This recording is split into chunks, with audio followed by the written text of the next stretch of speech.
ప్రకాశం జిల్లా కనిగిరి కోవిడ్-19 వలన కేంద్ర రాష్ట్ర ప్రభుత్వాలు లాక్డౌన్ ప్రకటించడంతో ప్రొఫెషనల్ ఫోటోగ్రాఫర్స్ కూడా పేదరికంలో మగ్గుతున్నారు.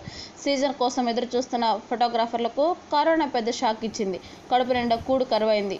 ఈ సమయంలో ఆసరా కోసం ఎదురుచూస్తున్న హనుమంతులపాడు మండల ఫోటోగ్రాఫర్లకు హనుమంతులపాడు మండల వైసీపీ జెడ్పీటీసీ అభ్యర్థి దద్దల నారాయణ యాదవ్, హనుమంతులపాడు మండల మాజీ ఎంపీపీ గాయం బలరామిరెడ్డి, సింగిల్ విండో చైర్మన్ భవనం Krishna Reddy, YCP incharge ఎక్కంటి Srinivasa Reddy, K Narayana Reddy సహకారంతో 15 మంది పేద ఫోటోగ్రాఫర్లకు 25 కేజీల బియ్యం, 1 కేజీ కందిపప్పు, గోధుమ పిండి, వంట నూనె, చక్కెర పంపిణీ చేయడం జరిగింది. పేద ఫోటోగ్రాఫర్లను ఆదుకోవడంలో చొరవ తీసుకున్న నాయకులకు కనిగిరి ప్రొఫెషనల్ ఫోటోగ్రాఫర్ యూనియన్ అధ్యక్షుడు చాందన షరీఫ్ అభినందనలు తెలియజేశారు.